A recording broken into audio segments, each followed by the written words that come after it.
அன்பிற்குரிய அல்லாஹ்வின் பெருமக்கள் நன்றாக சிந்திக்க வேண்டும். ஒரு எத்தீமின் மீது நீங்கள் காட்டக்கூடிய கழிவிரக்கம் எந்த அளவுக்கு பிரம்மாண்டமான நன்மைகளை பெற்றுத் தருகிறது.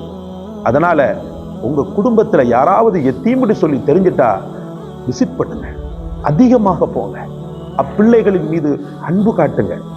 தலையை தடவுவது, அப்பிள்ளைகளை நேசத்தோடு பாசத்தோடு அந்த குழந்தைகளுடைய தலையை இப்படி கோதி விடுறது, அந்த பிள்ளைகளுக்குள்ள எத்தனை முடி இருக்கிறதோ அத்தனை சவாபை அல்லாஹ் எழுதுகிறான் என்று சொல்கிறார்கள் பெருமானார் ஸல்லல்லாஹு அலைஹி வஸல்லம். வலிங்க, அது சாதாரணமான வலி கிடையாது. ஒரு எத்தீமுடைய வலி எப்படிப்பட்ட வலி தெரியுமா? நினைத்த பொருளை சாப்பிட முடியாத வலி ஒரு எத்தீமுடைய வலி.